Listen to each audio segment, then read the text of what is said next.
Welcome to the show, Michael. Right. Thank you. It's such an honor to have you on, and I'm so grateful for you to spare the time to be on this. And you are one of those. Uh, I think I've met or spoken to many devotees of Sri Ramana Maharshi, but nobody comes close to the kind of devotion and love that you seem to be having for him. How did Ramana come into your life? By grace only. How he, it, there's nothing special about me. How he came into the life of each and every one of us, it's only by grace. Yes, We yes, we can tell a story, but the yes. story is just a personal story. But that is, if we tell a story about the person we take ourselves to be, that is missing the point. Because Yes. this journey is not a journey. It's not a personal journey. It's a journey going beyond this false identification with the person that we seem to be. So if Yeah. we attach importance to a personal story, we are giving reality to that which we are trying to go beyond. So long as we take this person to be real, we are bound. If we want to be free, we need to be ready to, at least at first, we need to recognize the unreality of this identification. I am this person. So ultimately, what brings any of us to this spiritual path, it is ultimately only grace. Because the very nature of ego is to go outwards. So the love to go within cannot come from ego. It can come only from our original source, and that is grace. But as Wow. Bhagavan said, grace is not something special. It's not something that that's going to descend from heaven or somewhere. Grace is what is shining in the heart of each and every one of us as our own being, I am. So the more we, well, it is grace that Bhagavan often used to say, grace is the beginning, the middle, and the end. Because it is grace that draws us to this path. It's grace that leads us along this path, but guides us and that motivates us to pursue this path. And finally, it is grace that will swallow us entirely, which is the goal we're all seeking. Yeah, annihilation of ego, the complete surrender of ourself. That surrender is not possible without grace. Yes. Yes. Yes. That is so true. That is so true. And you went straight into the teaching. I love that. I You mean, know, what else is there to talk about? yes. Bhagwan, when I started on the path, and I wasn't really aware of Bhagwan's teachings, but then I also narrowed it down slowly, slowly, coming down to the ego. And then I came across Bhagwan's books, and then Yeah. it was like, yes, here is somebody who's talking about the root cause of everything. Exactly, Yeah. exactly, So, exactly. what why I'm so excited to talk to you about Ramana is because you are one person who I've seen who teaches what Ramana taught as it is, without Yes. any of your own personal views in it, mixed as it Well, is. yes. I mean, what's the use of my personal views? Yeah. Bhagavan has made things so clear and so Right. simple. But the reason most of us have difficulty grasping this is our minds are very complex. And the truth is very simple. So we need to be ready to uh, jettison, to give up all our preconceived ideas, beliefs, attachments, and everything. We need to question the very fundamental, not only question the reality of all that we experience, all that we perceive, but also the reality of ourself, the perceiver. Who actually am I? Now I seem to be a person in this world. This world seems to be real. But this world appears in whose view? Only in the view of this little I that says, I am this person, I am this body.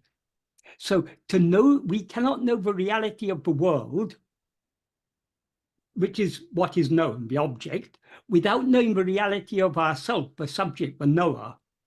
Yeah. And if we investigate the reality of the knower, then as Bhagavan says, Tedinal autum pidicum, if sought, it takes flight.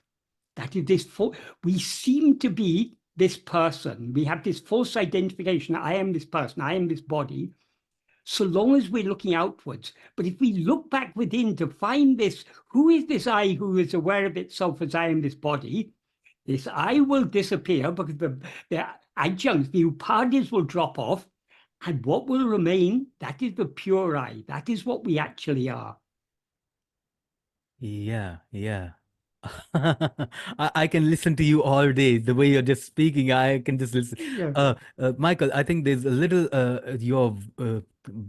your video is a little blurry, so I'll Oh, just keep going, okay. but that's fine. We'll keep it. Tell me, Bhagwan spoke. We speak about the self. What is the nature of the self according to Bhagwan? Like the absolute reality or the real pure I that we talk about it. Uh, Oh, according to him, yeah. yeah. Okay. In English books, we often see this term the self with the definite article the and a capital S. Yes. But actually, in Indian languages, there's no equivalent to this, or at least in most Indian languages. Definitely in Sanskrit and Tamil, there's no definite article the, and there are no capital letters. So the term Bhagavan usually used in Tamil is Tan. Tan simply means oneself. Okay. The Sanskrit word Atman is also often translated as the self, but it is, I think that's a misleading translation. I think the simple translation of Atman, as it's used in a spiritual context, is oneself.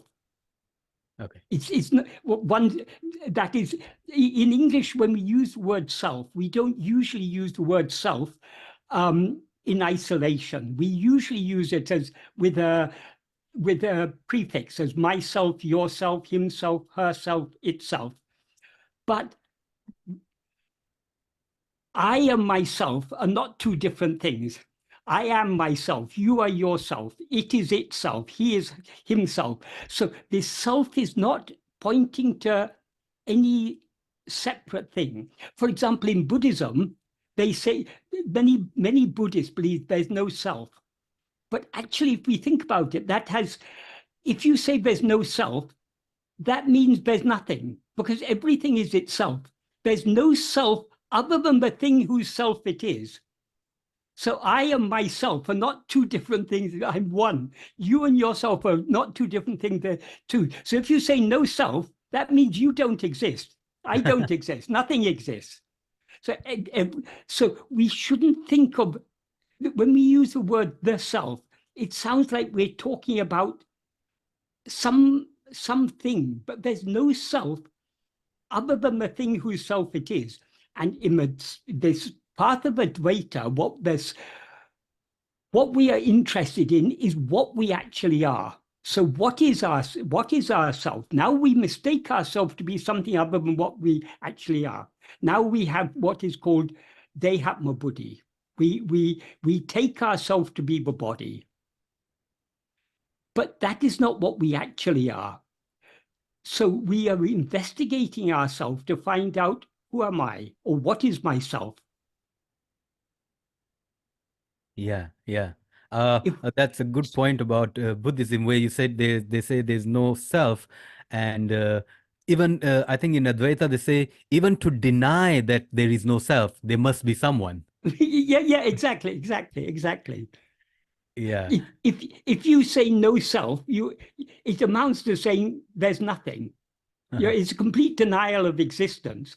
But if Yeah. there is something, that something is itself. Yes. So, Yeah. but the problem arises when there's error on both sides. That is this classical debate between the various schools of Hindu philosophy, in other words, the Astika philosophies, and the Buddhists, about whether there's a self or not. Both are missing the point, because what the Buddhists are denying there's a self, as if there's they're taking that there's something called the self, and they can Yes. deny it and still remain themselves. I am here and I'm denying the self.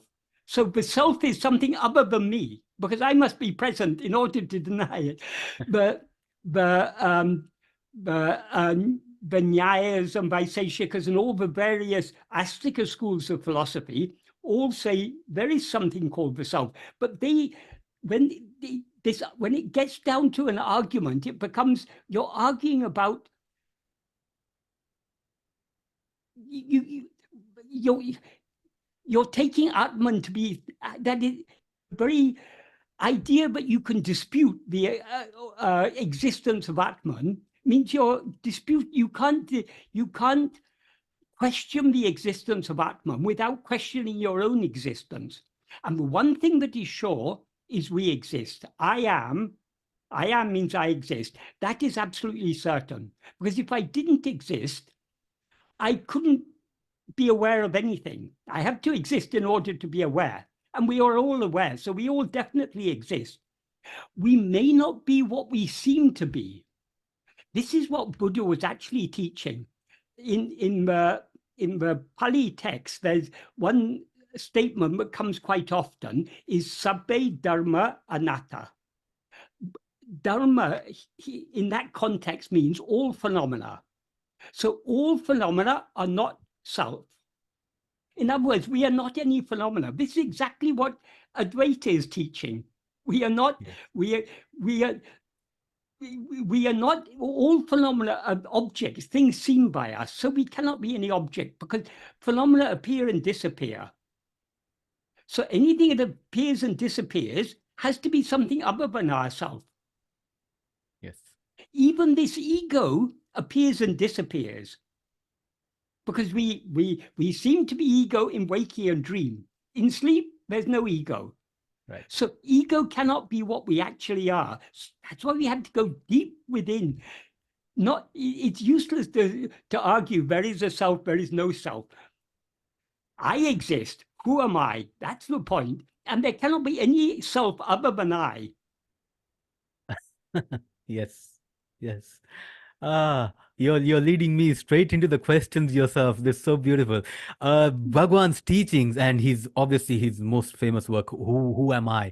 He used to tell everybody, whoever came with a question, who is it that wants to know? Who is it Yeah, that is yeah, asking? yeah. You have studied it extensively. How would you describe is the best way of doing the self-inquiry that Bhagwan himself wanted Uh, seekers to do? I, my opinion is unimportant. What Bhagavan himself has Yes, said, yes, he has very, very clearly said in Nana, the book, Who Am I? There's yes. a sentence in the essay version, which is the version Bhagavan himself wrote. There's a sentence in which he defines what he means by Atma-vichara. Atma-vichara means self-investigation. So what is Atma-vichara? What he says in that sentence is, Sadakalamum manate Atma-vil vetirupatikutan Atma-vicharam entrupeya. That means the name Atma-vichara is only for always keeping the mind on oneself. In other words, keeping the mind on something means keeping our attention on it. So we can know ourselves only by attending to ourselves. So all there is to self-investigation is keeping our attention on ourselves. It is extremely difficult, but in practice, when we try to do this, it seems to be very difficult. It is not difficult. Bhagavan has said there's nothing easier than this. So why, when Bhagavan says this is the easiest of all things, why does it seem so difficult to us? Supposing you're standing on the edge of a cliff, there's nothing easier than just jumping off.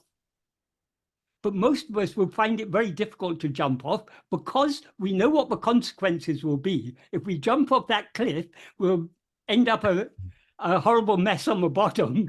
Yes, So we are not ready to, because of our attachment to our life, we'll find it very difficult to jump. yes.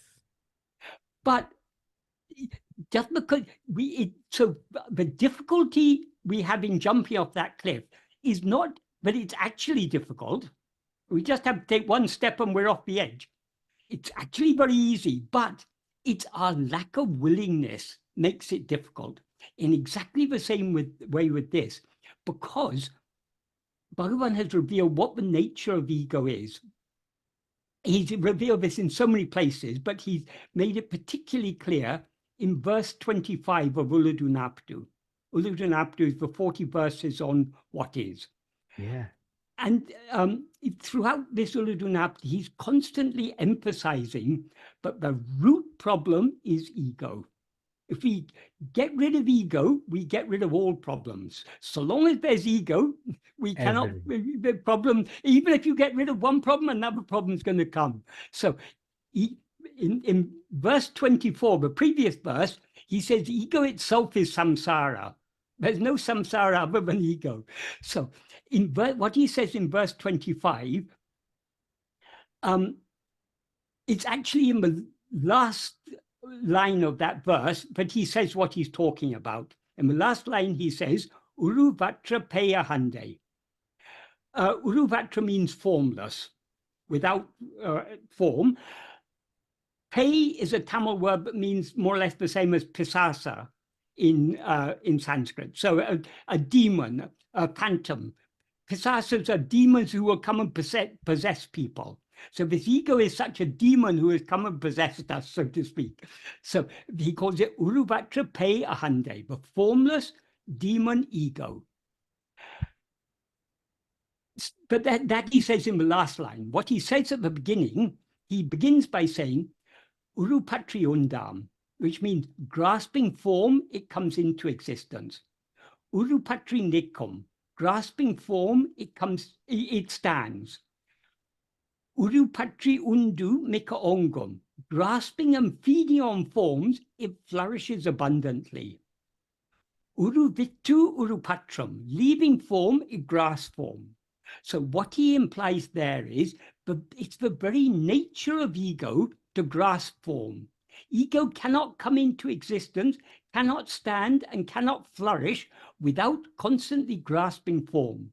So the first form, ego is formless. So whatever form it grasps is something other than itself. So the first form that ego grasps is a body. That's why he says, grasping form, it comes into existence. That means as soon as we rise as ego, we project and we grasp a body as I.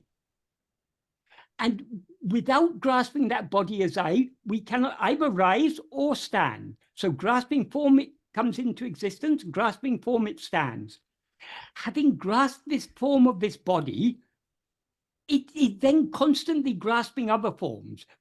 How is it grasping? Ego is formless phantom, so it's got no hands to grasp anything with. It grasps by its awareness, its attention. So we are constantly attending to phenomena, to forms of. Here, when Bhagavan talks about form, he's not just talking about physical forms. Any phenomena of any kind is a form. So the thoughts, the feelings, the emotions, the likes, the dislikes, all phenomena are forms. And it is the nature of ego to be constantly attending to forms, to the external world and to the thoughts in the mind. And without attending to these things, ego cannot stand for a moment. But what happens if instead of grasping any form, if ego tries to grasp itself? That he answers in the next sentence. He says, Teidinal otum pidicum. Teidinal literally means it's seeking. If what is seeking what, he doesn't say, but it's implied. If ego seeks itself, if it seeks to know its own reality, who am I? Otum pidicum, it will take flight. Right. That means it'll run away. Because we seem to be ego only so long as we're attending to other things. But if we turn our attention back towards ourselves to see what we actually are, who am I? There's no such thing as ego to be found. Because what is ego? Ego, as Bhagavan said in the previous verse, in verse 24, he described it as Chit Jada Granti. Chit means, in this context, it means Satchit, the pure being awareness, what we actually are. And Jada refers to the body. In fact, I'll tell you the meaning of that verse, because that verse is very important. In that verse, he says, Jada udul nanenadu, but in sentient body, the Jada body does not say I. When he says it does not say I, what he implies is it's not aware of itself as I. And when he says body, he's not just talking about the physical form of the body, because in an earlier verse he says, Uru pancha kosa uru. The body is a form of 5 sheaths. So when Bhagavan talks about body and says ego is nothing but that false awareness, I am this body, what he means by body is all the 5 sheaths. That is we can use the technical Sanskrit terms, Annamaya Kosha, Pranamaya Kosha, but if you want to put it in simple English terms, the physical form of the body, Annamaya Kosha, is the physical form. The Pranamaya Kosha is the life. All the physiological functions, the breathing and the heartbeat and all these things, but enliven the body. Or the force that makes all these things function, whatever. We're not too concerned about these things. But anyway, we can simply say prana means life. Because when we experience a body as I, nobody has ever experienced a dead body as I. It's always a living body. So along with the physical form, there's the prana. And we also never experience a sleeping body as I. Any body that we experience as I always seems to us to be awake. In dream, we experience a body, but in dream, we don't think this is a dream body. No, I'm awake. It seems to us that we're in the waking state. So the body we experience as ourselves is, firstly, it's alive, so the prana is there. Secondly, it's awake. So that means the mind, the intellect, and the will. Manomaya kosha, vijnanamaya kosha, and anandamaya kosha, these are all functioning within it. So when we experience ourselves as I am this body, we are not experiencing ourselves just as the physical form. The whole package of 5 sheaths is what we experience as I. So when he said the body, when he refers to the body as jada, it's non-aware, that means all these 5 sheaths are non-aware. That is, because in this context, mind, the manomaya kosha, means the grosser aspects of the mind, the perceptions, memories, thoughts, feelings, emotions, and so on. These are all classified as manomaya kosha. Subtler than the manomaya kosha is the vijnanamaya kosha, the buddhi. That is the discerning, reasoning, the intellect, all the judging, and so that's a deeper function than all these grosser functions. And subtler than that is all the vasanas. The vasanas or samskaras, that's all our inclinations. They are the seeds that give rise to likes, dislikes, desires, attachments. They are what are called chittam or anandamaya kosha. They're also called karana sarira. Yes. Because they cause what cause all this. But generally, we talk about antakarana, the four inner instruments. That is manas, buddhi, chittam. That corresponds to manamaya kosha, vijnanamaya kosha, and anandamaya kosha. The fourth one is ahankara. But ahankara is not one of the 5 sheaths. It is that which identifies all the 5 sheaths as I. As they often say in classical Advaita, the function of ego is abhimanam. Abhimanam means it's identifying itself. It's attaching itself to these 5 sheaths, and I am these 5 sheaths. So anyway, having clarified that, to come back to this verse 24, what Bhagavan says is, the jada body does not say I. In other words, it's not aware of itself as I. It's got no, because it's jada. How can it be aware I if it does not aware of anything? So it's by definition, the body, all the 5 sheaths are jada. Yeah, jada means insentient. Yeah, the only aspect that is sentient is ego. But ego is not any of the 5 sheaths. So anyway, coming back to this part, the jada body is is not aware of itself as I. And then he says, Satchit udiyadu. That means Satchit does not rise. Satchit just is. It doesn't rise, or it just is pure being, pure awareness. Then he says, between these two, one thing, I, rises as the extent of a body. Since it rises, it's not Satchit. Since it's I, since it's aware of itself as I, it's not the body, but it rises as the extent of a body. That is, ego is the I that has limited itself as this body, this form of 5 sheaths. The form of 5 sheaths is what is called upadhi. Upadhi, we usually translate in English as adjunct, but upadhi means anything that is mistaken to be something else, any disguise, any outward. So ego is that which is the I that identifies itself with a set of adjuncts, upadhis, which is this body consisting of 5 sheaths. So since it rises, it's not Satchit. Since it's aware of itself as I, it's not the body. So it's neither the body nor Satchit, but something that rises in between.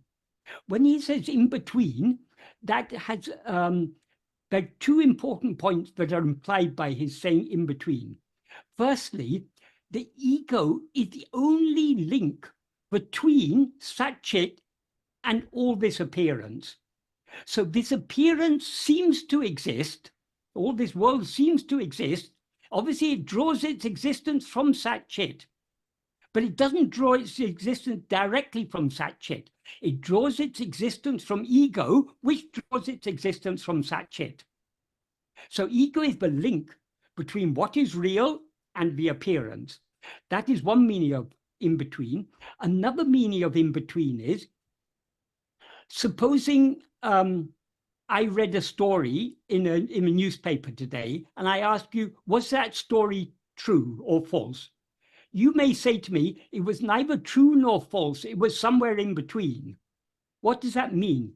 It's got elements of truth, it's got elements of fiction. So it's neither entirely fictional nor entirely true. It's somewhere in between. That means it's got elements of this and elements of that. In the same way, ego, it borrows its existence and its awareness from Satchit. Because where else can it get its existence and awareness? Only from Satchit. And it borrows its form from the body. Yeah. So it's the combination. That's why it's called, then he goes on to say, this is Chit Jada Granti. Chit Jada Granti means Chit is the Satchit, Jada is the body, and Granti means the knot. No. So when these 2 things are seemingly entangled together, of course, Chit is never entangled, but in the view of ego, Chit seems to be entangled with the body. So it's that knot. That is what we need to sever. We need to cut this knot, break this false identification. And he says more than that. He said, this is Chit Jada Granti, bandham, it's bondage. Because there's no bondage other than this. Because we bound ourselves to this body, this is another thing Bhagavan often used to say. Bondage is not something that has come and caught you. The world isn't binding you. You are holding on to the world and complaining, but you're holding on to the body and world and complaining, oh, I'm bound, I'm bound. If you want to be free, you have to let go of these things. Yes. So, it's Chit Jada Granti, bandham, jivan, the soul, or whatever you want to call it. That is nothing but this false I. Jivan, nupame, subtle body. Here he uses the word subtle body. The reason he uses the word subtle body here, generally, when the 5 sheaths are classified into 3 bodies, the Annamaya Kosha is said to be the Stula Sarira. The Pranamaya Kosha, Manomaya Kosha, and Vijnanamaya Kosha are said to be the Sukshma Sarira. Okay. And the Anandamaya Kosha is Karana Sarira. But this is not using, here Bhagavan is not using Sukshma Sarira in that sense. because ego is not any of these 5 sheaths. It identifies with the 5 sheaths, but it's not. So why does he use the word, the Tamil word nupame? It means subtle body. It's referring to a sukshma sarira. The reason he says that is, generally when it's talked of, when people in Vedanta, when they talk about rebirth, they say when the stula sarira dies, the sukshma sarira goes to another body.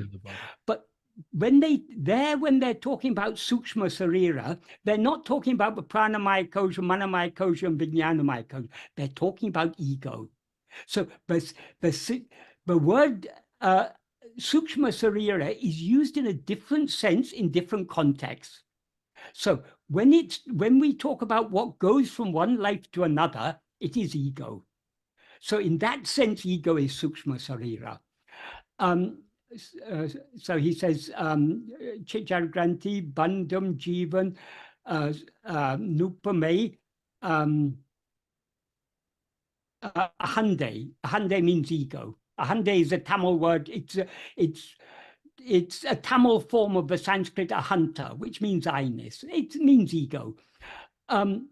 Each samsara, this samsara, there's no samsara other than this ego.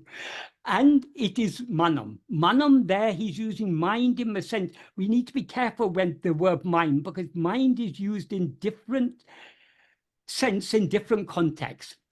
When we're talking about one of the 4 antakaranas, the mind means the grosser functions of the mind. That's the manamaya kosha. But we also talk about the mind seeing the world. The mind, what sees the world is ego. So we often use the term mind to refer to the subject. So when we talk about mind, we need to be clear whether we're talking about the subject or the object. All the other thoughts are objects, but the first thought I is the subject. That is ego. So in that sense, he says this I that rises is manam. I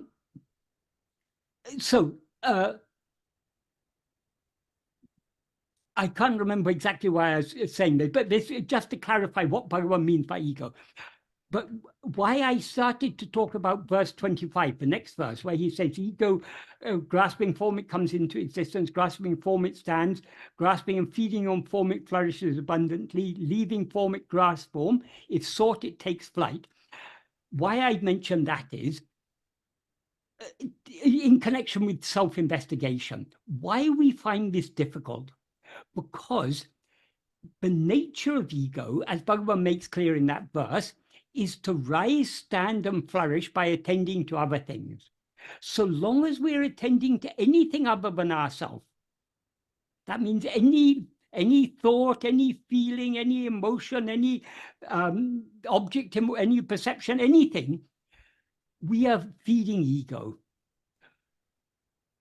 So we seem to be ego only so long as we're attending to other things. But when we turn our attention back to face ourselves, there's no such thing as ego to be found. Because when we turn our attention, so long as we are attending to other things, ego is attached to these upadhis, these adjuncts, this bundle of 5 sheaths, and all that goes with it.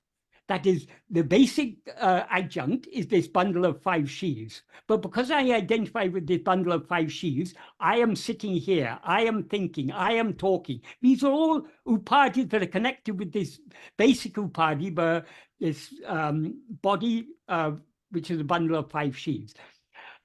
So anything that if we say I'm tall, I'm short, I'm hungry, I'm tired, I'm happy, I'm miserable, I'm young, I'm old, all these are all connected with this bundle of 5 sheaths. So long as we are attending to other things, we are firmly attached to this bundle of 5 sheaths. But when we turn our attention back to ourselves to see who am I, we're no longer grasping form. We are grasping ourselves, the formless awareness. That's why he says ego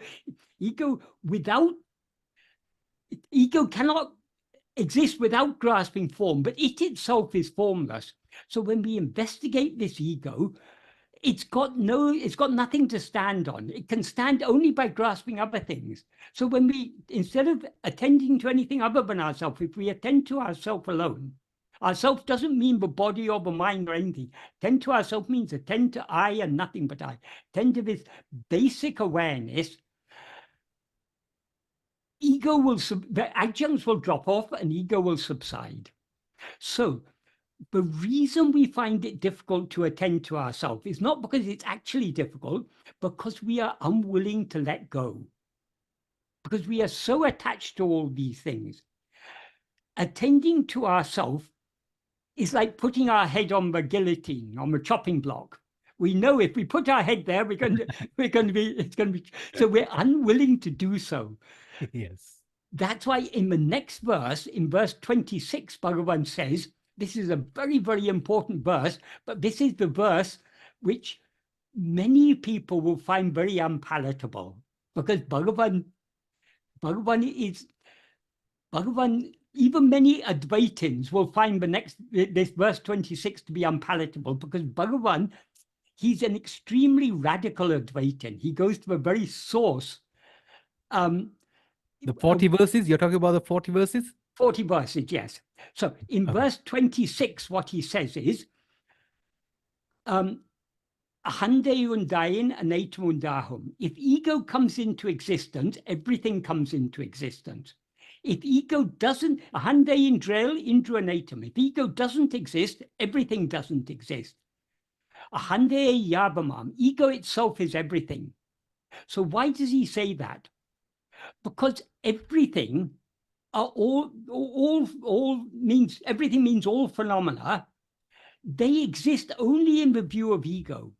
So only when we rise as ego do phenomena seem to exist. When we in sleep, when we don't rise as ego, there are no phenomena at all.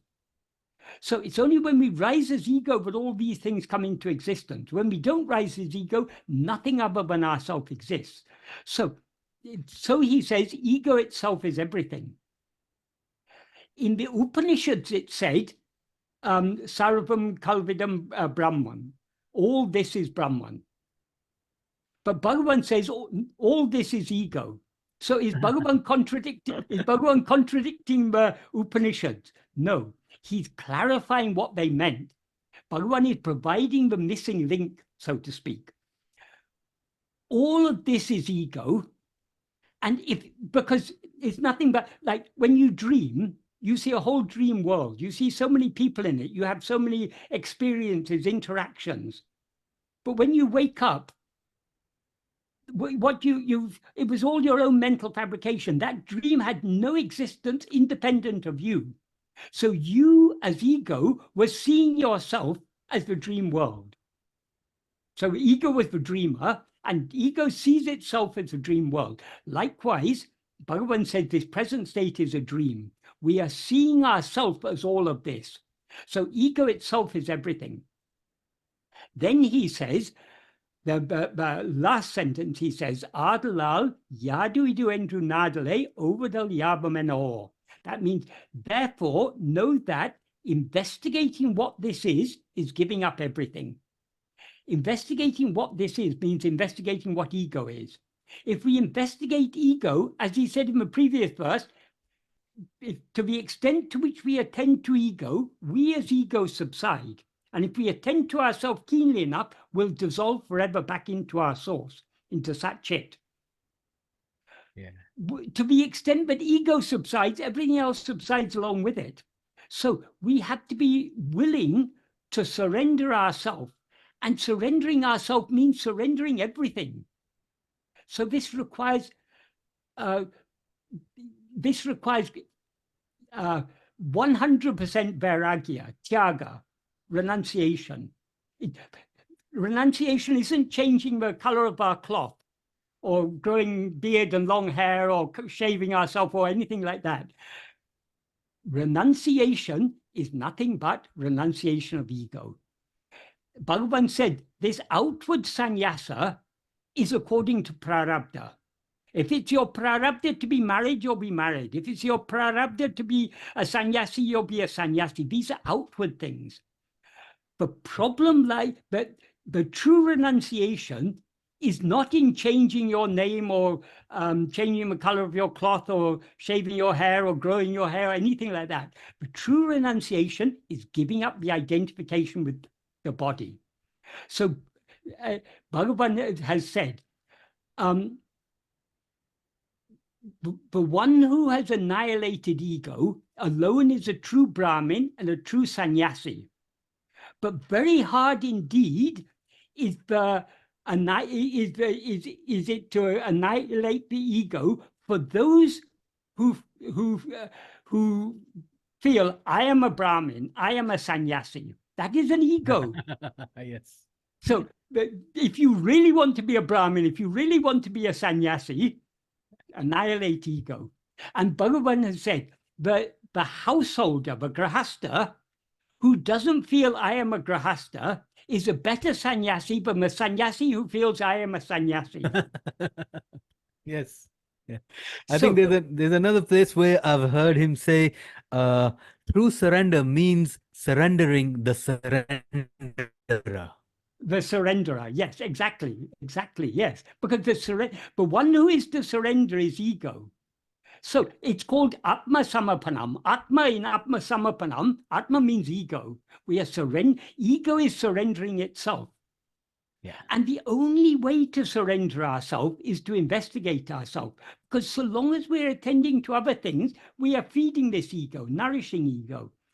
So self-investigation is complete self-surrender. So in order to surrender ourselves, we not only need supreme vairagya, we also need supreme bhakti. Bhakti and vairagya actually are two sides of the same coin. To the extent we have love, to the extent we have love for what is real, we will lose the desire or attachment to what is unreal. So this path requires supreme devotion. Bhagavan has made it clear, bhakti, many people who follow bhakti marga, they think that Advaita is a very dry jnana marga.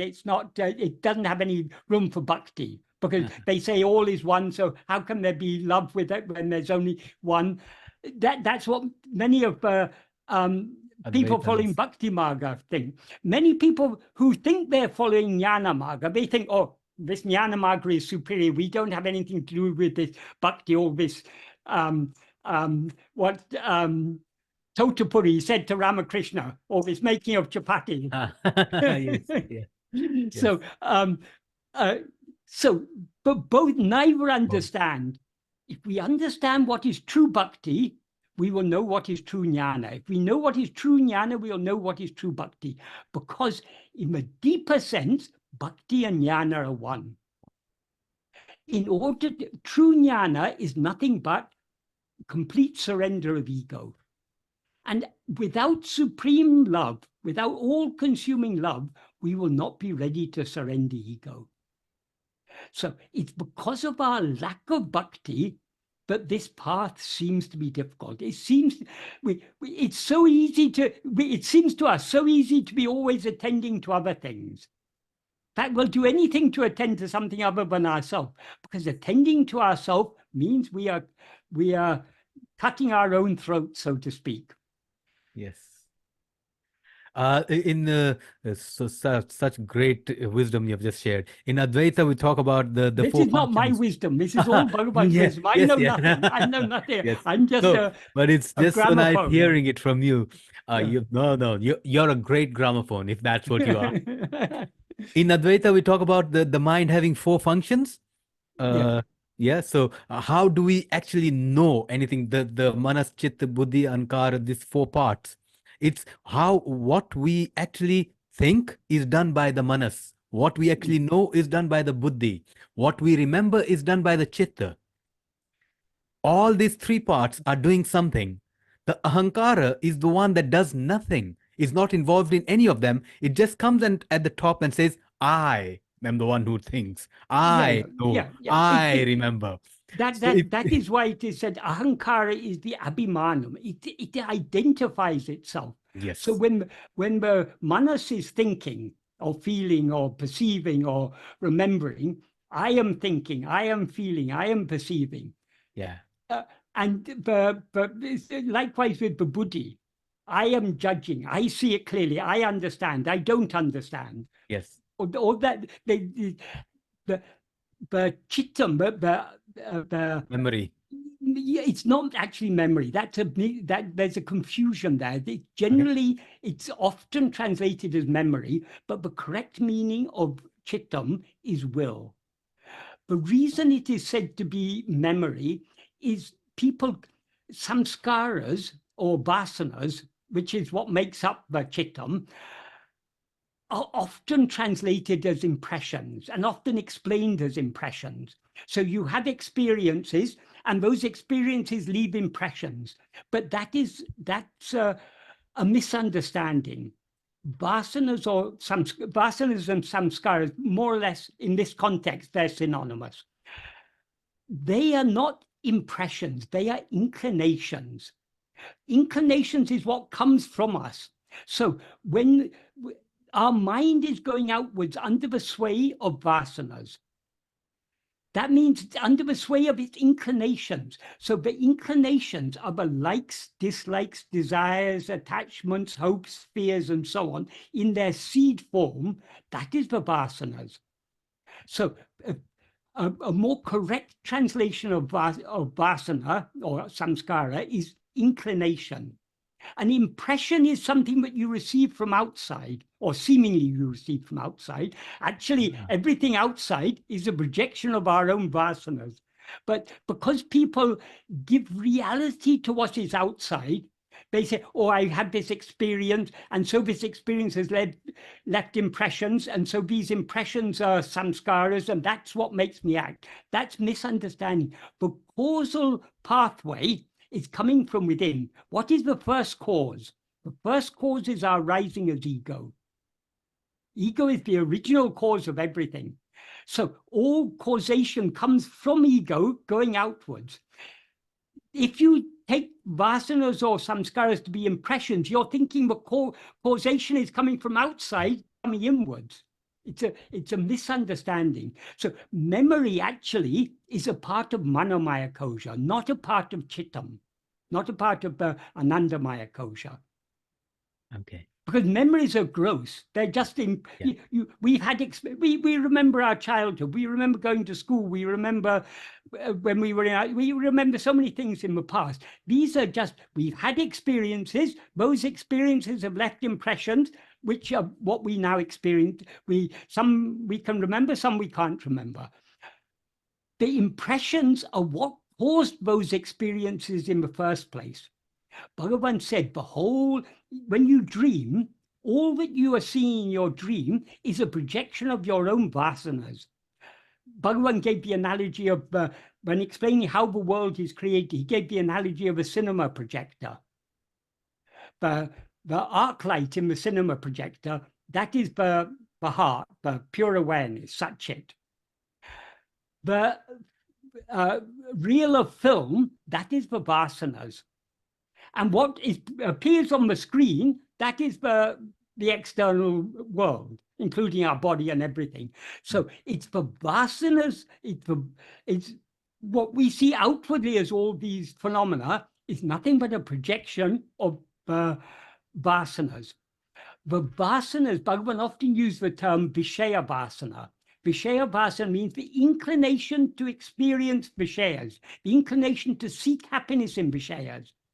And he said the Vishayas are nothing but sprouted forms of the vasanas. The vasanas are the seeds that sprout as all these phenomena. Wow. Wow. Oh, So wow. That is. Bhagavan has simplified and clarified the teachings of Advaita in so many ways. Because the trouble with any teachings are in words. And words go through the filter of our mind. So each one of us understands the teachings in different ways according to our own preconceptions. So over the time, so many people have explained Advaita. And also because in the past in India was a hotbed of ideas. A few hundred years ago, there was, I mean, for thousands of years, it's been like this in India. There have been so many competing philosophies, so many competing ideas. Yeah. So one of among all those competing ideas is this, the deepest idea of all, which is Advaita. Everyone loves to attack Advaita because Advaita is very radical. Yes. So people who identify themselves as Advaitins, they want to defend their Advaita against all these attacks. But often they don't understand the subtleties of Advaita. If they really understood Advaita, they would say, let anyone attack, what doesn't matter to me. But so when you engage in argument with others, you need to give explanations. You need to give explanation. There's no use if we are having a discussion and there's some disagreement, and I'm trying to help you to understand my point of view, there's no point in me saying things that you're going to disagree with. I have to try to put it in a way that will be acceptable to you.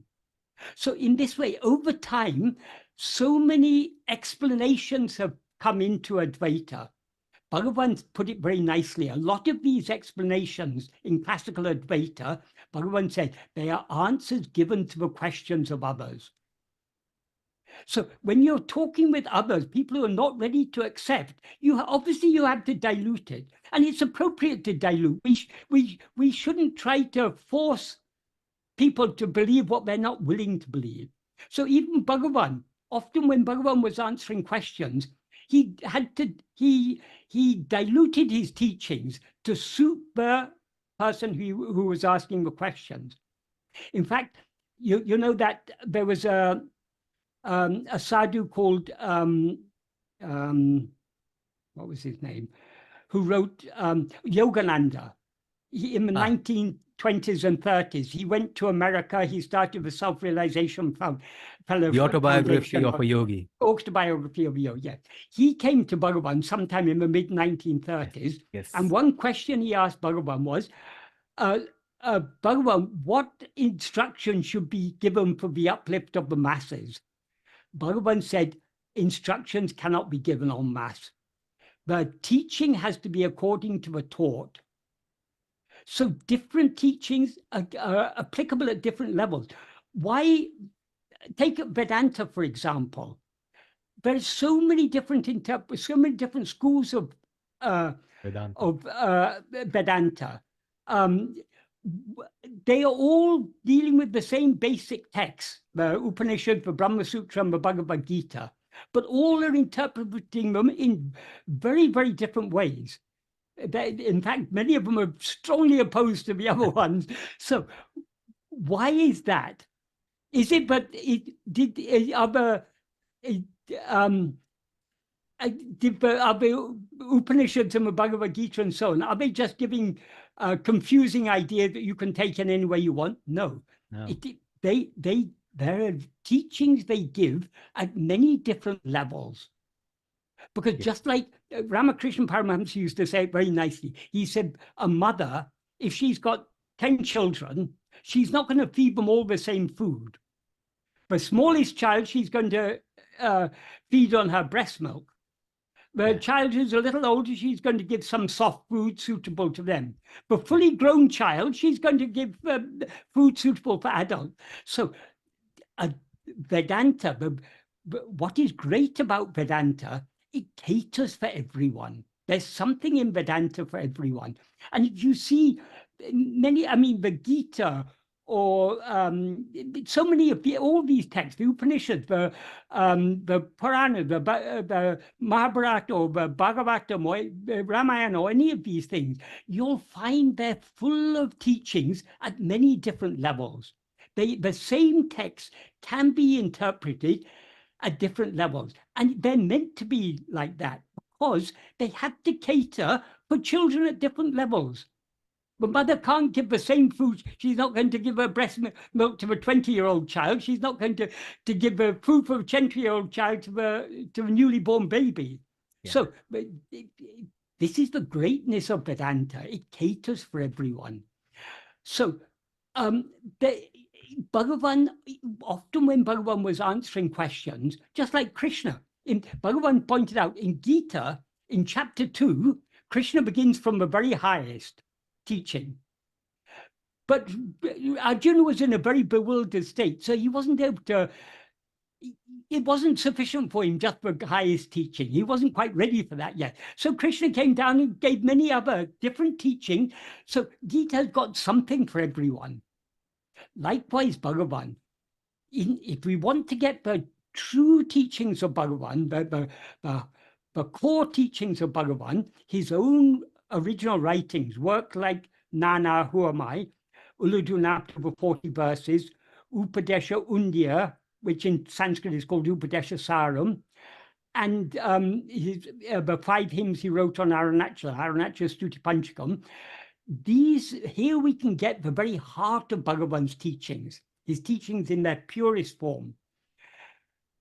But if we read books like Talks with Ramana Maharshi, Day by Day, Maharshi's Gospel, these books all have useful things in them, but a lot of the things, firstly, some of them are not very well recorded. They're not accurate recordings of what Bhagavan said, but also Bhagavan was answering people's questions. He was giving answers that were suitable to the questioner. And Bhagavan himself, there's one verse in Uladunapta Anabandam in which Bhagavan says, one idea that is often said in classical Advaita, I think even Adi Shankara has said this in his commentaries on the Prasthanatraya. I'm not quite sure about that. I'm not an expert on Shankara. But anyway, it is often said, but for the jnani, agamya and sanchita will cease, but prarabdha will remain for the duration of the body. Yes. Bhagavan has said that answer it was an answer given to the question of others.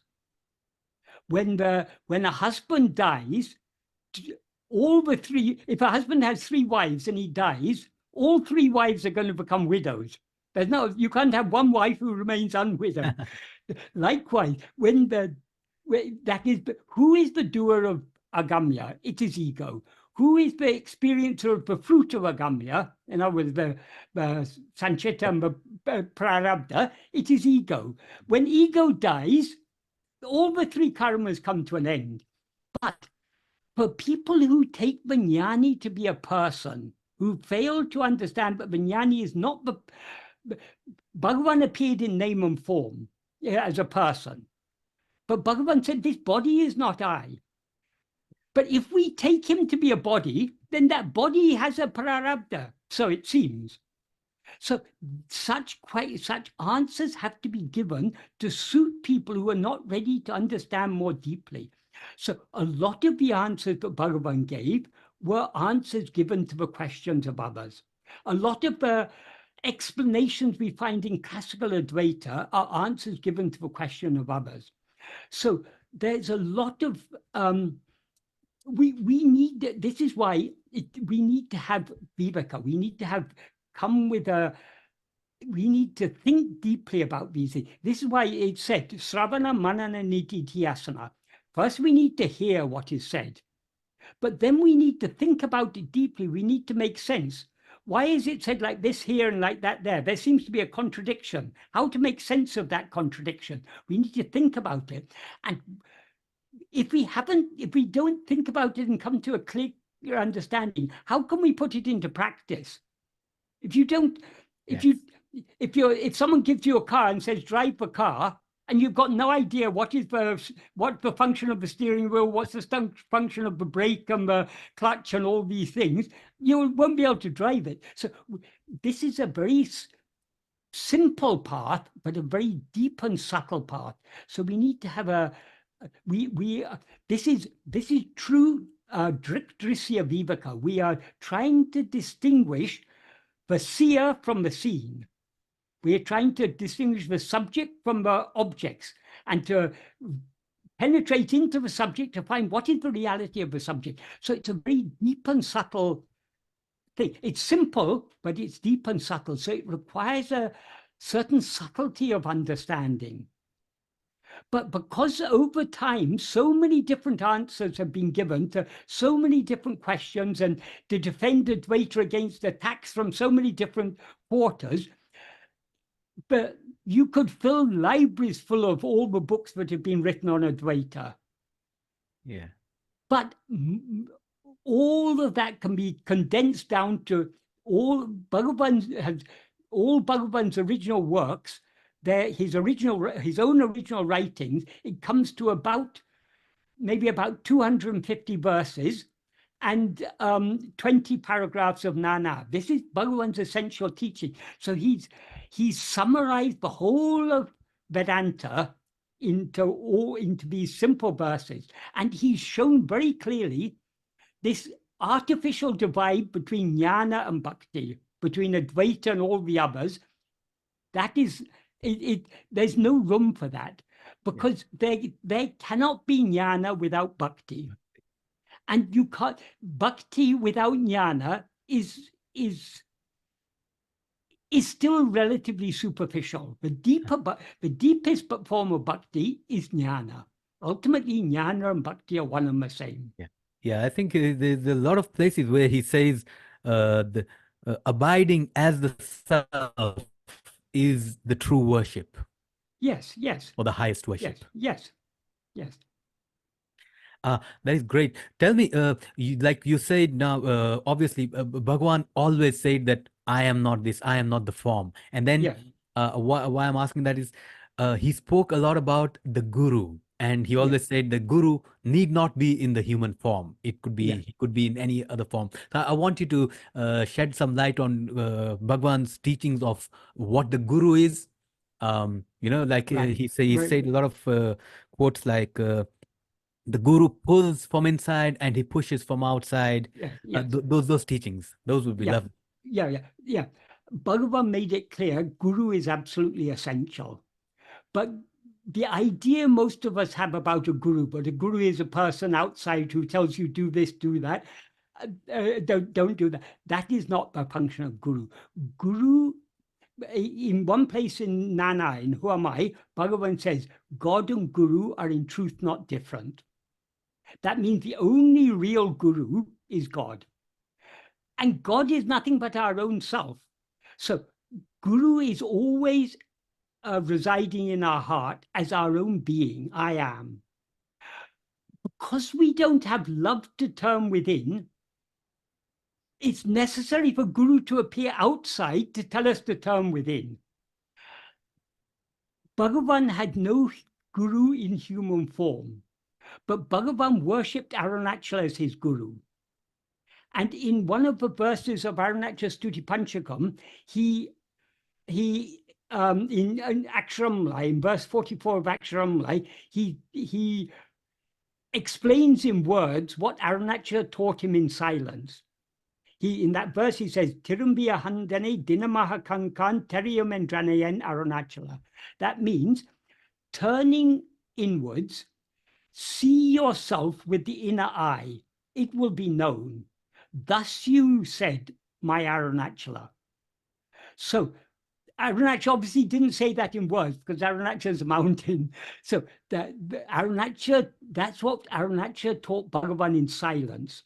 But because we don't have the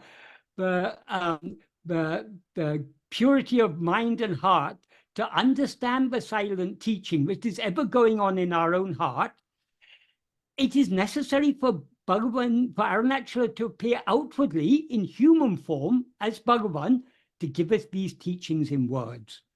But the function of the outward guru is only to turn us within. So a true guru will never say, come to me, I will give you liberation. The true guru, as Bhagavan made clear, will not say, come to me. He'll say, go to you. See, you are always liberated. Liberation is not something that can be given. You just need to see the fact that you are nitya mukta. You're eternally liberated. So there's a nice story that illustrates this. There was a lady devotee called Janaki Mata. She was a great devotee. I mean, she had very great devotion to Bhagavan. one day when she was visiting the ashram, she saw Bhagavan coming from Gosala. And he was accompanied just by one or two attendants. So she thought to herself, this is a very good opportunity. So she approached him. She bowed down. She placed her forehead on his feet and she held his ankles. He stopped and he looked down at her with a smile and asked her, what are you doing? She said, I'm holding the feet of my guru. And Bhagavan said, this body is perishable. These feet are perishable. If you take this to be your guru, you will be disappointed. The feet of your guru are shiny in your heart as I. Hold on to those feet. They alone will save you. So that shows that the function of the outward guru is only to turn us within, where the true guru is shining as our own being, I am. Yeah, yeah. I love one of his other sayings where he says, God, Guru, and the self are one Are and the one. same. One and the same, yes. Yeah, yeah. In other words, Uh, your own reality is God, your own reality is Guru. yes, And yes, for that, we have to turn within. yes. Oh, I was going to ask you that. When I read many books of Bhagwan as well, and Mm. I came down to his emphasis on two main points. Number one was, who am I? Find out the Yeah, inquiry. And the yeah. second one was, turn the mind within. They're Can one you and the shed same. some? Is it? They're one and the same. Okay. Because how to find out who am I if we don't turn the mind within? That is, as I said at the beginning, the definition Bhagavan gave for Atma-vichara is always keeping the mind on oneself. Keeping the mind on oneself means keeping the attention on ourselves. That means that's another way of saying turning the mind within. Okay. Because Okay. turning the mind within means the terms within and without are relative terms. Yes. That is, the mind is within the body, we can say. So many people think if they're got their eyes closed and they're meditating on some thoughts, they're turning within. That's relatively speaking, they're right, relatively speaking, but that is not what Bhagavan meant by turn within. What Bhagavan meant by turn within is turn towards yourself. All these thoughts, feelings, all phenomena of all kinds are external. The only thing that is inside is I. So turn within means turn towards I.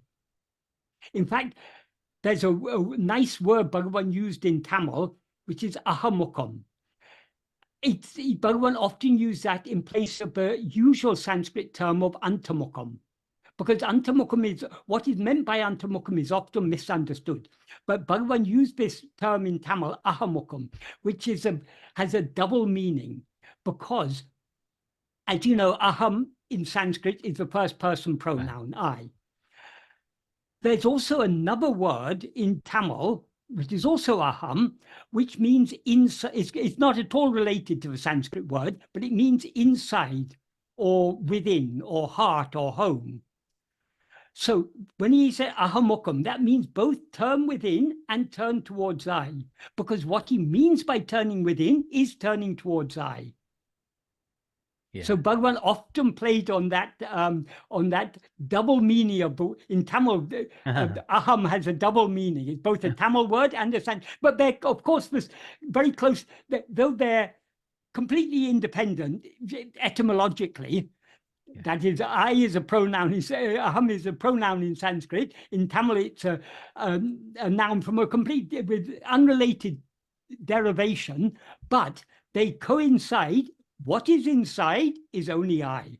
So I is the heart. Yeah. And aham also means heart Oh, okay. in Tamil. He also really emphasized on he always said, find out where this I rises from and rest there. Yes, yes. Um, he didn't actually, he said, investigate the place where I rises, is how he Ah, put it in Tamil. okay. When he said the place, he's not talking about a place in Uh-uh. a physical space, a place. He uses the word place metaphorically. So what does I rise from? The rising I is ego. Ego is the adjunct conflated awareness, I am this body. From where can this rise except from the fundamental awareness, I am? We can think of it in this way. In sleep, what exists in sleep? Only our own being, only I am. In waking and dream, we rise from sleep. So where are we rising from? We're only rising from I am. So the place where I rises, the source from which I rises, is only our own being, I am. So he said, investigate the source from which I rises. That means we need to attend to ourselves, attend to our own being. So it's another way of saying the same thing. Yeah. Whatever Bhagavan expressed it in many ways, but he was all, however he expressed it, what he meant is that we have to keep our mind on ourselves, as he put it in that when he defined the meaning of the term Atma-vichara. So whether you think about it as investigating the source from which I rose, or investigating your being, or however it all amounts to keeping your attention on yourself. That's on your own being, I am. Yeah. And it's beautiful how he almost all his teachings just come down always to I. Find out Yes, what yes. is I. Because I is the problem and I is the solution. That is, I as ego is the problem. And the only Yes. way the ego is nothing but a false awareness of ourself. As ego, we're aware of ourselves as I am Michael, I am Sukhdev. This is a false identification. So it's a false awareness of ourselves. How to get rid of this false awareness? Only by the correct awareness of ourselves. So only by knowing ourselves as we actually are, can we get rid of ego. Yeah. So I as ego is the problem. I as we actually as it actually is the The solution. solution. Yes. It's the way Advaita puts it is, you are never bound. Now, because you think Yeah, you are bound, we are going to show you how you are bound, and then we are going to free you, and then you exactly. realize you are never bound. Yes. And how to free yourself from this bondage? Ah, Since the bondage is not real, now we feel I am bound. How to free ourselves from this bondage? Only by investigating the I that is bound and yes, finding that actually if we investigate this I, we will find that it is eternally liberated, nitya mukta. yes. Michael, But for that, we need to all-consuming love. Bhakti is absolutely essential, because without that, we will not be willing to let go of we have so much attachment to this person we take ourselves to be. yeah, And we're not willing to give that up. Even when death comes to this person, we're going to be forcibly separated from this person. But the I that is aware of itself as I am this person will then latch on to some other person. yes, Bhagavan gave, I think the analogy is given even in the Upanishads. Bhagavan gave the analogy, there's a particular type of insect you may have seen. It's a type of worm. It's got teeth at either end, and it moves it stretches out and holds on to something, and then it curls it back and then latches on to the same thing and then moves on and move on. Like that, ego cannot stand for a moment without holding something. So yes, when this body becomes old and decrepit and finally we have to let go of this, we'll grab onto something else. So the problem is not the body. The problem is the I that keeps on grasping, projecting and grasping a body. See, in dream, we've let go of this body, but we project and grasp some other body. So this will continue. The dreams will come to an end, but the dreaming will continue so long as the dreamer is there. Who is the dreamer? The dreamer is ego. So ego is the problem. yes. Michael, I'm going to ask you this. I know you told me not to go there, but I'm going to Yeah. ask, how does You have undeniable devotion, and I said this in the beginning. We're gonna hear devotion in your voice for Bhagavan, and I can Yeah. see the sparkle in your eyes every time you talk about him. It's like a childlike, love Mm, for mm. where how devotion. I wish I had that kind of devotion. How does one cultivate that? It is, we are all undergoing a process.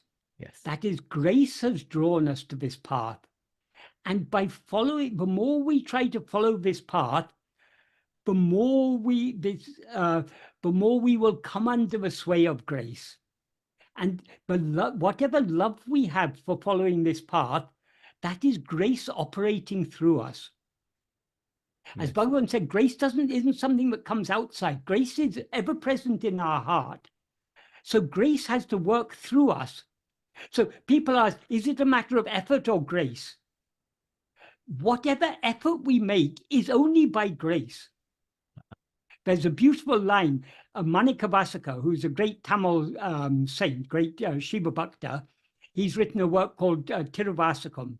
The first work in Tiruvasakam is a long poem called Shiva Puranam.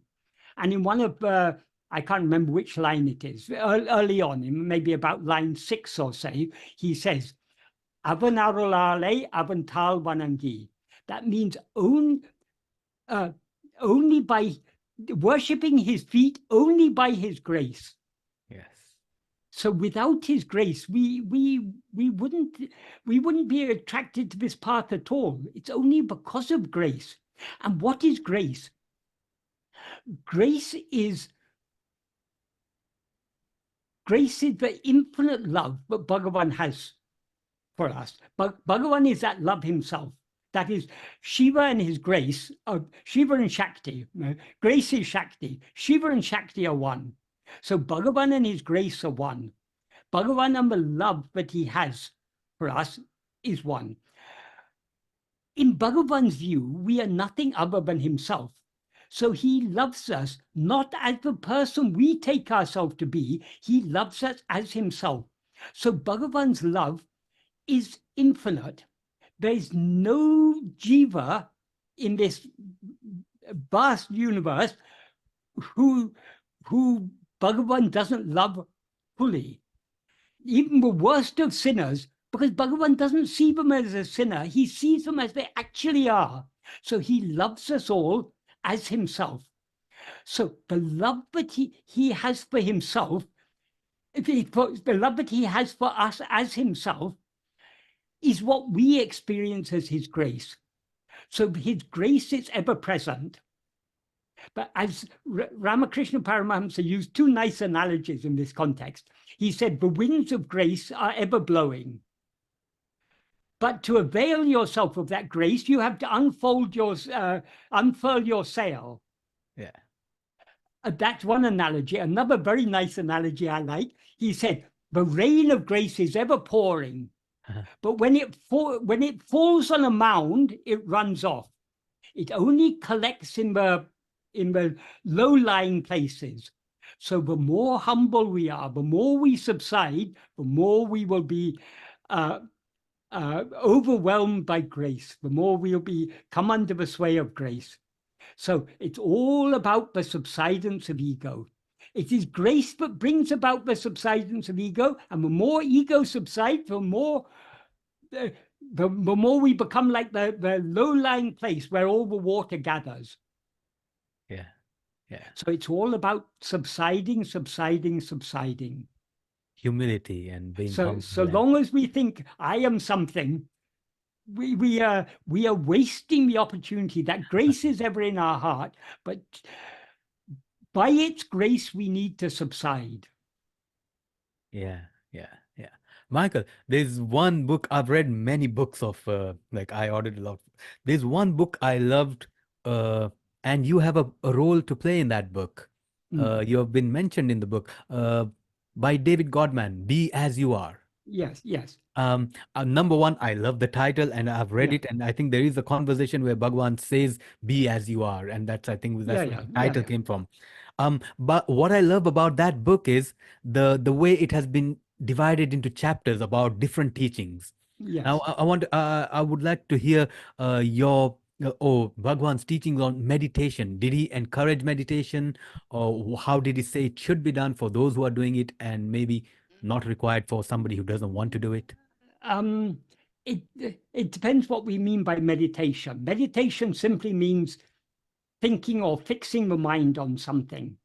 So there's many different types of meditation. You can meditate on the name or form of God. Such meditation is very good, because if you do that meditation with love, it's a way that name or form of God becomes a focus for your love. So that such meditation is very efficacious. You can simply do meditation just to control the mind or something.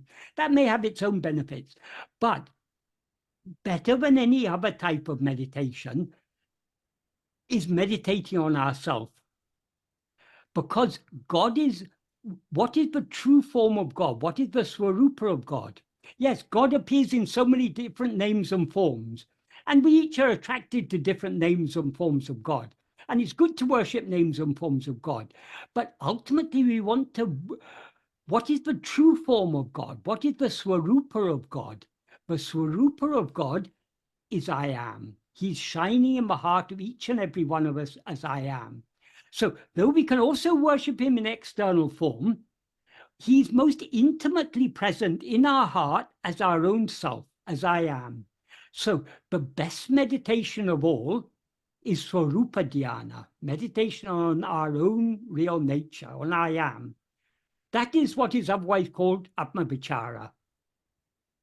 And when we meditate on our own being, we are meditating, we have the understanding, but God is what is shining in our heart as I. So we meditate on him as I with love. But love is the essential, in any type of meditation, but love is the essential ingredient. If you don't have Wow. love, your mind will be wandering here and there. Wow. So whether you're meditating on a name or form of God, or on the Swarupa of God, which is ever shining in our heart as I, the love is essential. Yeah. Wow. Wow. In Gita, Krishna says, Aham Atma Gudakesha, I am Atma, in the heart of every living being. He says in one place. In another place, he says, Atma samstam mana kritva na kinchitapi chintayat. Fix your mind on your in Atma and do not think of anything else. So that's what Bhagavan's, that verse summarizes the whole of Bhagavan's teachings. Yeah, yeah, yeah. I was going to ask you this. It's nice that you picked it up because in a lot of places, Bhagwan actually, after giving so many teachings, also says, uh, why do you need all these teachings? All you need to do is just surrender on to me, and mine is the burden. Yeah, yes, exactly. And how do we surrender to him? He is ever shining in our heart as I. So long as we're looking outwards, we're not surrendered to him. If we want to surrender to him, we have to turn our mind within with heart-melting love and thereby subside at his feet in our own heart. Yeah, yeah. That Wow. is the Wow. true surrender. Bhagavan, there's a sentence in Nana where Bhagavan defines what is giving oneself to God. He Oh, says, uh, I'll say the sentence in Tamilam and I'll explain it. Anma chintane tavira, vera chintane kalambavataku, satram idam kodamo, apmanishta paranai irapade, tanai isanaku alipadam. That means being as Atmanishta Paran. That means being one who is firmly fixed as oneself, uh, giving not even the slightest room to the rising of any thought other than Atmachintana. Atmachintana means thought of oneself. In other words, self-attentiveness, attending to oneself, is giving oneself to God. So what he implies there is by attending to ourselves, we subside and all other thoughts subside along with us. Other thoughts can rise only when we attend to them. If we are attending only to ourselves, there's no room for the other thoughts to rise. So we will subside, and thereby we will be as we actually are, be yeah. as you are. That is what you mean by Abmanishta Paranayiripte, being as one actually is. That alone is giving oneself to God. In other words, the pinnacle of the path of devotion is surrender. Yes. When we start surrendering, we start by surrendering, trying to surrender our will to God. Because we don't want to have any will of our own. We want whatever be your will, that is my will. I don't want anything of my own. So we try to give up all our own likes, dislikes, desires, and attachments. Whatever you will for me, that is what is good for me. You know what is best. So we try to surrender our will to God. And we can do so to a certain extent, so long as we're worshiping God as something externally. We see there's so many stories of their great saints who completely surrender, or almost completely surrendered their will to God. They completely just so much in love with God.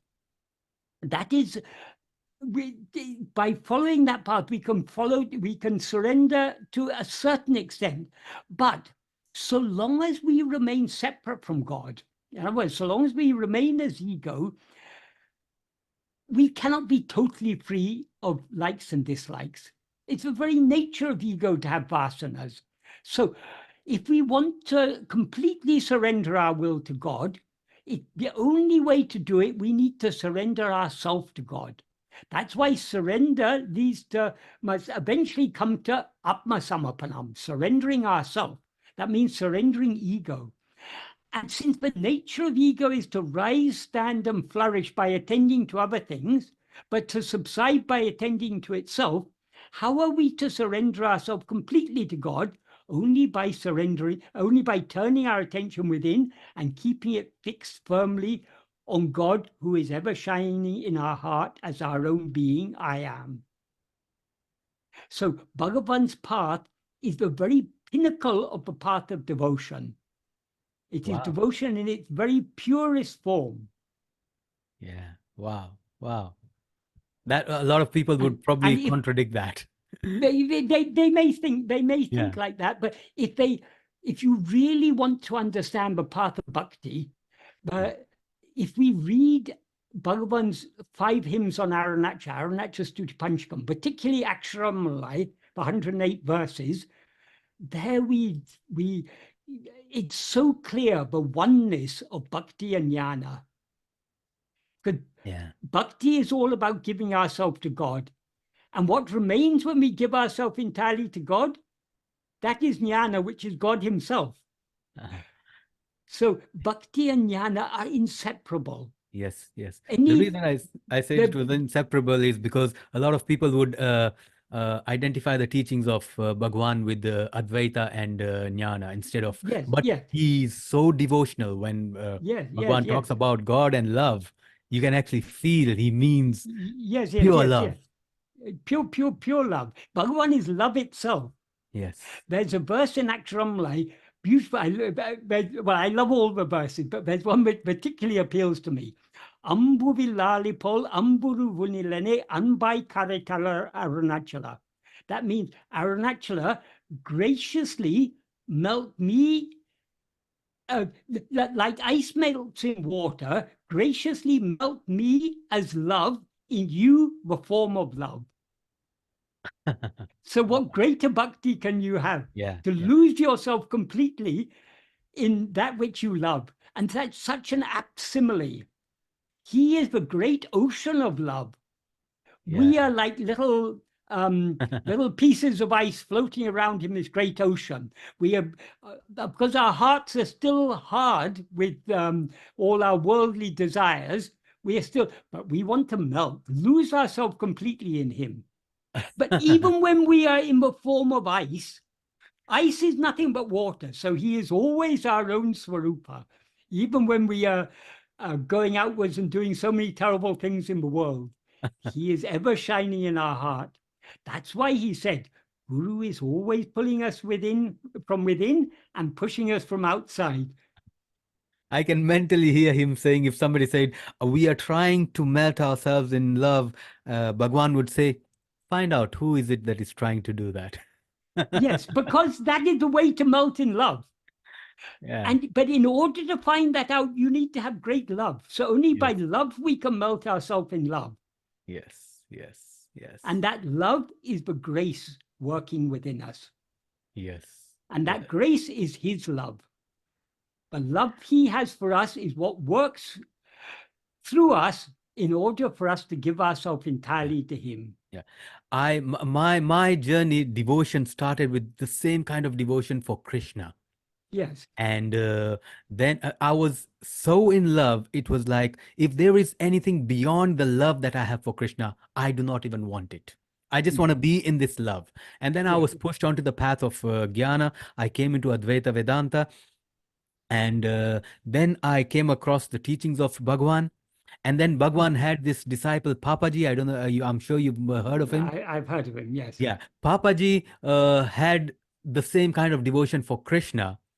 And Yeah. then you know the story of when he went to meet I've him, heard, yeah. and Papaji told him, I was playing on the other side with Krishna, and Bhagavan tells him, is Krishna there right now? And he says no, and he tells him, the God that comes and goes is not the real God. Yeah, exactly, And exactly. that really hit me, and it made me understand that I was so in love with the form of Krishna Yeah, that yeah. I had to let go of the form.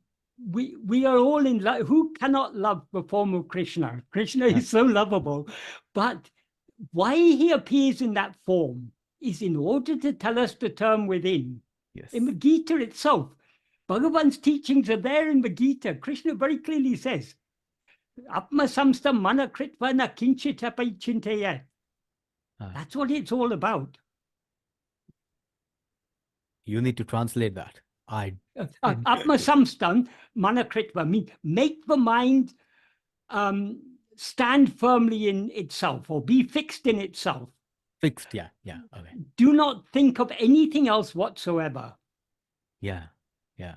Because if our attention is fixed on ourselves, there's no room for any other thoughts. Yes. Yes. That is Ananya Bhakti, where there's room for no other. Krishna also talks about that. Think of the bhakti, but is without any other. Yes. So only if Krishna is our own self can Yes. we love him without any otherness. Yes. Yes. Yes. Um, Michael, uh, you do a lot of satsangs, and people come to attend them online, offline. We've gone way past the 1 hour mark, but how can people get in touch with you, the ones who would want to learn more about Bhagwan's teachings? I'll mention all the websites and all the links I'll put down below Yeah. when you want to do that. But how do they, or what do you offer to the seekers? Uh, I, I, I mean, I've got nothing of my own. If people ask me questions, I will answer, and I love to talk about Bhagavan's teaching. So, if anyone wants to ask me any questions, on my website there's a page where I give. It's a contact page, but previously I used to answer emails and things, but nowadays they're just I could no longer. I no longer had time to answer all the emails that I used to receive. So now I say, if anyone wants to ask questions, if they attend any of I don't organize any meetings. Various groups around the world organize meetings. So anyone who wants to ask questions, they can come and attend these meetings and ask any questions about Okay. Bhagavan teachings or anything related to this. I mean, Do, it's do you all do any ultimately, do you do any offline meetings, like in houses no, or no, no, no, no those? no. Okay. Okay. Michael, it's been a pleasure. Is there anything that you would like to tell the viewers and the listeners that I may have missed out or didn't ask? Um, I was going to ask you one more thing. Because I've read Bhagwan's teachings also extensively, and now they're just coming up. He also says that uh, he talks about all the various ways that the self or the truth has been described, but he says the Bible describes it in the best way as I am that. Have you read uh, this about him somewhere? yeah. That is what Bhagavan said. That is in the Upanishads. There are four Mahavakyas. All Uh-huh. those Mahavakyas, they're all um, they're all teaching the truth of Jiva Brahmaikya, the oneness of Jiva and Brahman. So those Mahavakyas are Tattvamasi, you are that. Aham Brahmasmi, I am Brahman. Yeah. Prajnanam Brahman, awareness is Brahman. That means our own awareness is Brahman. I am Atma Brahma. This very self is Brahman. So all of these are emphasizing, but Brahman is what we actually are. Why are these teachings necessary? Because we are all seeking things outside ourselves. We are seeking happiness outside ourselves. We're seeking knowledge outside ourselves. Everything, whatever we seek outside ourselves. Why? Because we feel we're deficient. We feel something is lacking in us. So we're seeking it outside. So why do the Upanishads tell us you are that? In order to turn our attention back towards ourselves.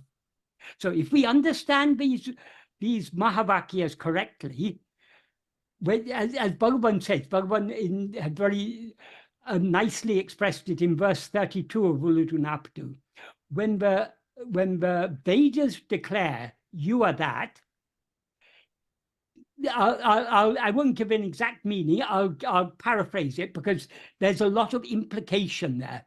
So what he implies is, but when the Vedas tell us you are that, what should our response be? Or if I am that, then what am I? That is the aim of that teaching, you are that, is to turn our attention away from that as something other than ourselves, back towards I. So the aim of the Mahavakyas is to turn our attention back towards I. If I am Brahman, then how can I know Brahman? Only by knowing myself. So the whole point of the Mahavakyas is to turn our attention back to ourselves. So Bhagavan says, when they say you are that, if instead of investigating what am I, and thereby knowing and being what one actually is, if one goes on thinking, I am not this body, I am that, it's only due to weakness of mind, due to lack of strength of understanding. If we really understand the Mahavakya, we should investigate ourselves. So why did Bhagavan, but what Bhagavan said is, among all the Mahavakyas, greater than the Mahavakyas in the Vedas is the Mahavakya that happens to be in the Bible. Yeah. Many people won't like it when Bhagavan says this, but he had a good reason for saying that. That is what is said in the Bible. I think there's a story about when like in the Upanishads and Puranas, so many teachings are given, but in the form of stories. It is similar in the Bible. So the story in the Bible is that the Jewish people were all slaves in Egypt, and they'd been slaves for several generations. So God told Moses to go and tell Pharaoh to release his people. So Moses asked God, who shall I say has sent me? And then God says, I am that I am. Say that I am has sent you. The words in Hebrew are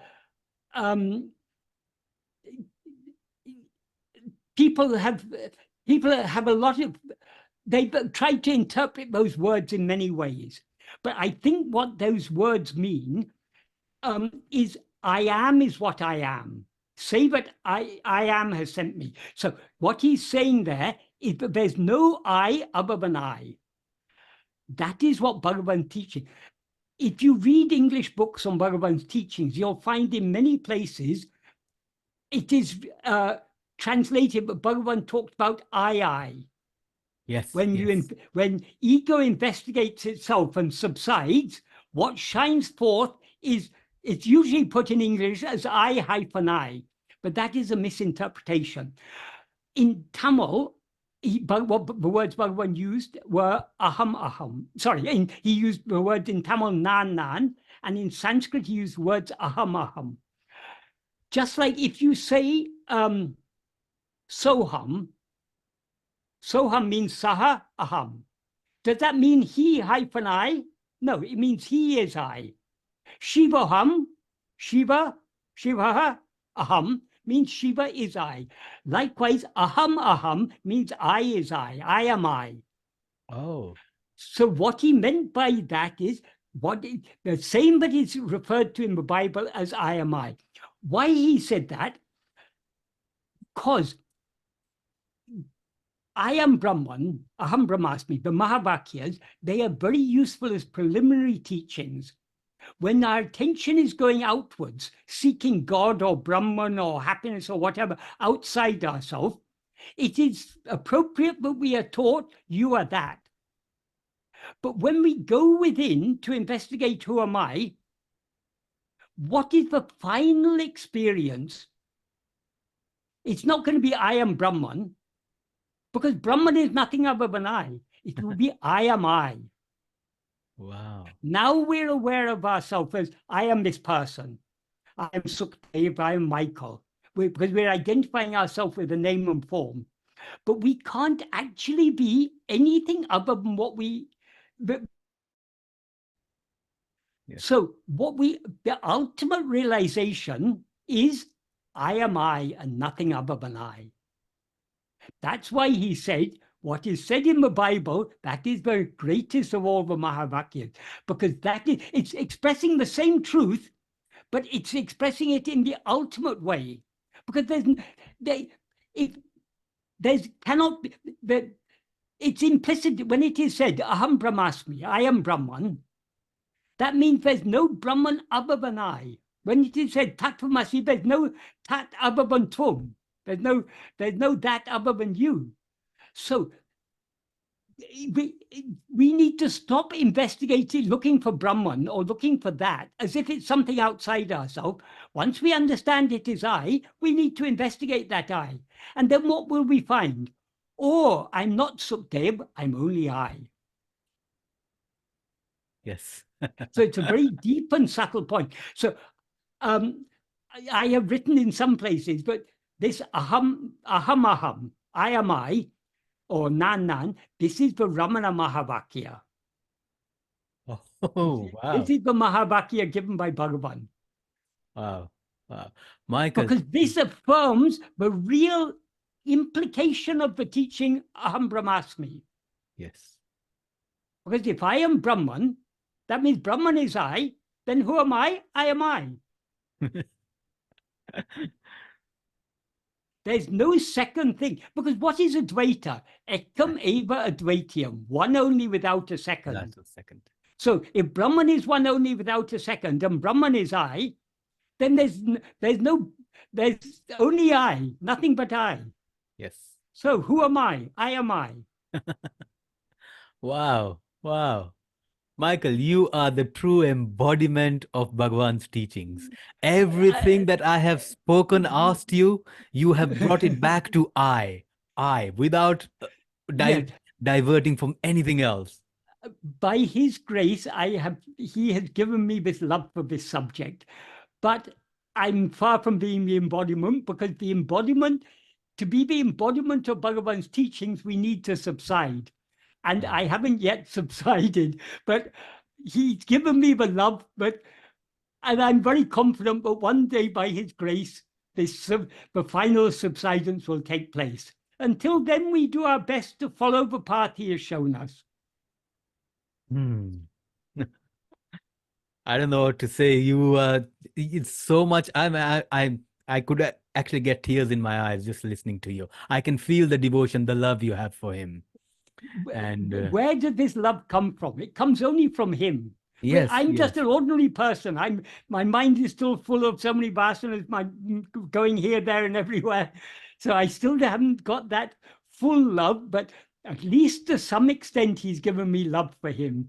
And yes, there's a beautiful verse in Aksharamla, so many beautiful verses. One of them, Bhagavan says, Nesa milenakun aseye kartane mosanchaya daralaranachala. That means, in me who had no love, you aroused desire for you. Do not disappoint me. Do not cheat me. So he has given us this love for him, and he will certainly ensure that this love bears fruit.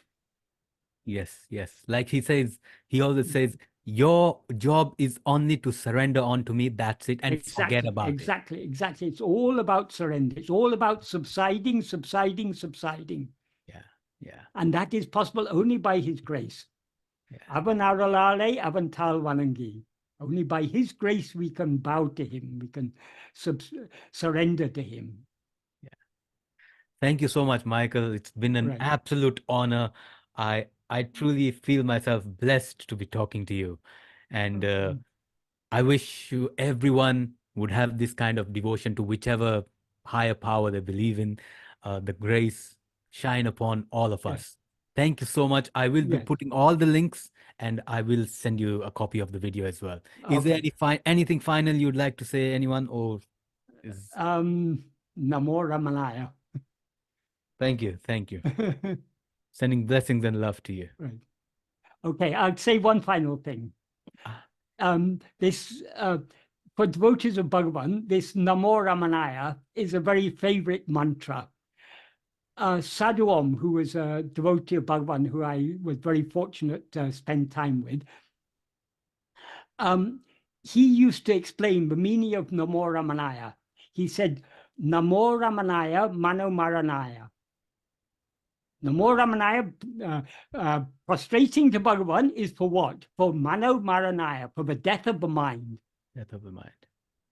So Wow. by changing the letters around, Namo Ramanaya becomes Mano Maranaya. So the Oh, purpose of Namo Ramanaya is Mano Maranaya, for the death yeah, of the mind. yeah, yeah. Wow, And that is what we are all seeking. you brought up a beautiful topic. You know, like I said, there's one book that Bhagwan himself really recommended. I don't know if you have read this, and this is from the Yeah, Ramana ashram. yeah, yes, yes. Advaita Deepika Bodhi. yeah. I found this such a beautiful book as well. Mm. Bhagwan has recommended this in much of his teachings, and it ends at the point where the last chapter is the extinction of the mind, and the starting of it is so beautiful. It says, uh, to extinct or destroy the mind is so simple. It is so Yes, simple. Why? Because if you go to look for the mind, there is no thing called a mind. yep. But that is the very heart of Bhagavan's teachings. Yeah. And talking of destruction of mind, but in the last verse of Ulladu, Bhagavan defines what is mukti. That is, Yeah. there are so many different views about mukti. Some people say in mukti, you still retain your form. Some people say it's formless. Some people say you can be with form or without form. These are so many different views are there. Bhagavan answers all these different views.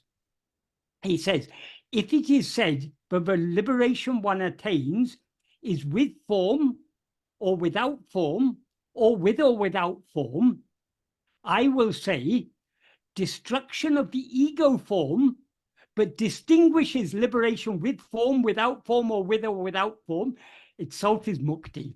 So he ends Ulladu, which is his deepest teachings, his deepest philosophical teachings, we can say, by emphasizing that annihilation of ego is liberation. And from where he ended that, he began Aksharamlai, which is his the 108 verses of heart-melting love that he sang. The first verse he says, Arunachala mena ahamenene pava ahateverarupai Arunachala. Arunachala, you eradicate ego of those who meditate on you in the heart as I, who recognize that Arunachala is what is I, who's shining in the heart as I.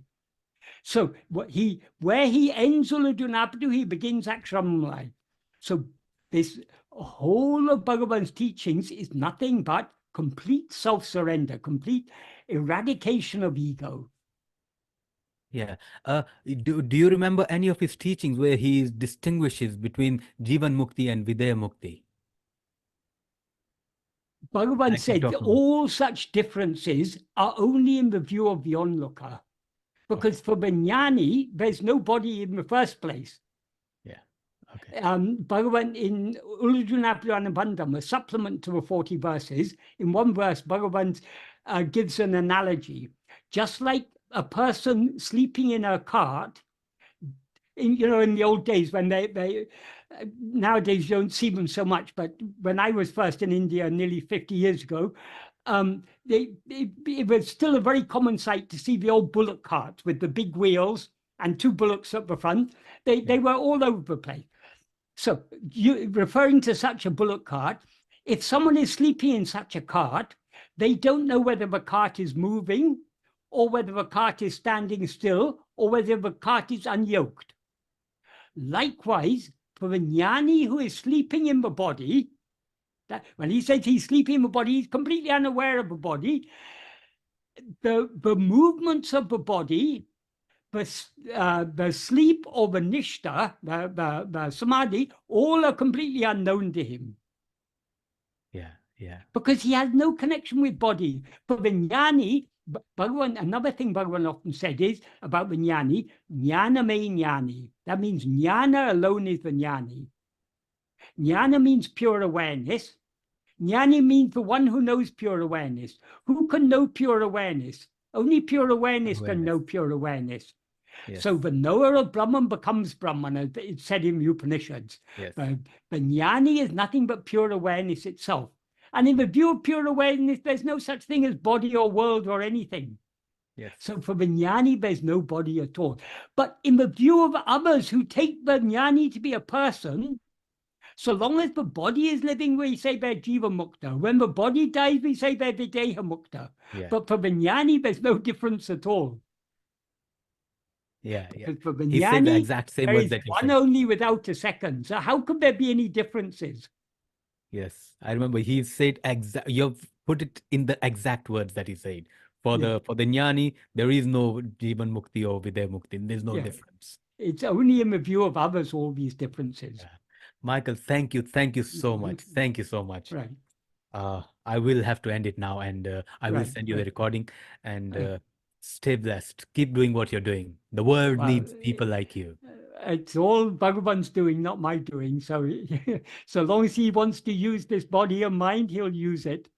And Yes. when it's time to be discarded, he'll discard it. Yeah, yeah. All right. I'll see you. Right.